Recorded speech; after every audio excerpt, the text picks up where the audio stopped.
नमस्कार दोस्तों, मैं रुक्मिणी पांडे अपने YouTube चैनल में आप सभी का स्वागत करती हूँ। जैसे हम भागवत का तीसरा अध्याय स्टार्ट करने जा रहे हैं। वर्णानामार संघानाम रसानम छंद सामपि मंगलानाम कर्तार वंदवाण विनायक कृष्णाय वासुदेवाय हरे परमात्मने प्रणत क्लेशनाशाय गोविंदाय नमो नमः। ओम नमो भगवते वासुदेवाय। राधे राधे। नारद जी जब परेशान थे कि ज्ञान वैराग्य को कैसे होश में लाया जाए, कैसे किस पूजा से, किस विधि विधान से। आकाशवाणी भी हुई जो कि पूरा नहीं बता पाई कि कैसे करना है।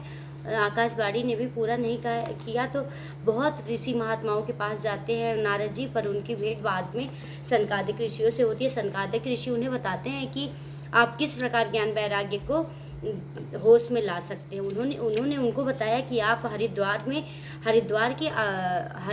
में आनंद घाट पे आप जाइए, वहाँ पे कथा, भागवत कथा कहिए और भक्ति ज्ञान वैराग्य को लेके आएंगी।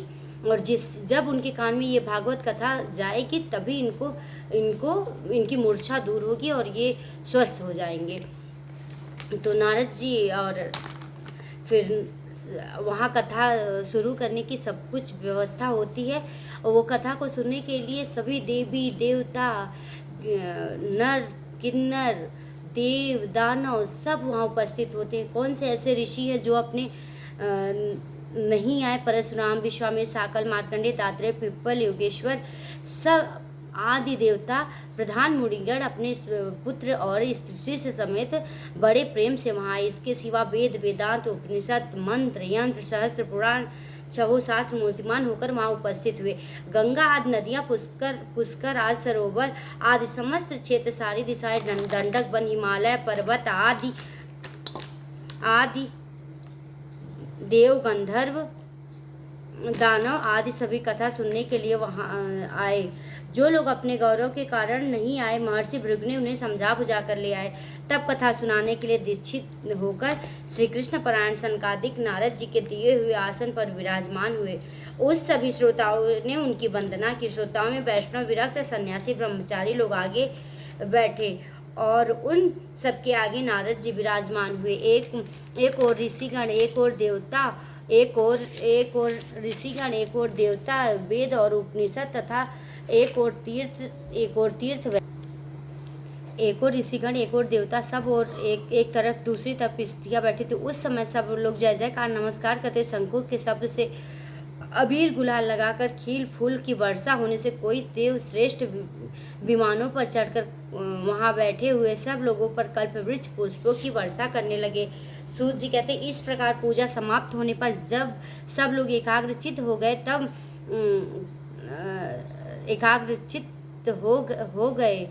तब सनकादिक ऋषि महात्मा नारद जी श्रीमद् भागवत कथा का महत्व स्पष्ट करके सुनाने लगे। सनकादिक ने कहा, आप हम सबको भागवत शास्त्र की महिमा सुनाते हैं। इसके श्रवण मात्र से मुक्ति हाथ लग जाते। श्रीमद् भागवत की कथा सदा सर्वदा सेवन आस्वादन करना चाहिए, हमेशा सुनना चाहिए। श्रवण मात्र से हरि विराजमान हो जाते हृदय में। ग्रंथ के 18,000 श्लोक, 12 स्कंद तथा श्री सुखदेव जी राजा परीक्षित का संवाद है। आप भी भागवत शास्त्र का ध्यान देकर सुनिए। यह जीव तभी तक अज्ञानवश इस संसार चक्र में भटकता रहा जब तक क्षण भर के लिए उसके कानों में सुख शास्त्र की कथा नहीं पड़ती। बहुत ही शास्त्र और पुराण सुनने में भी क्या लाभ है? इससे तो व्यर्थ भ्रम बढ़ता है। मुक्ति देने के लिए एकमात्र भागवत शास्त्र ही गरज रहा है।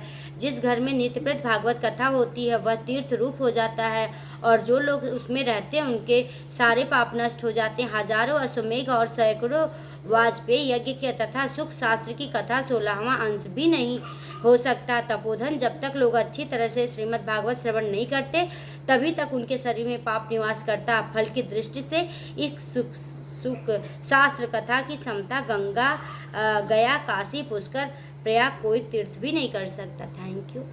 राधे राधे।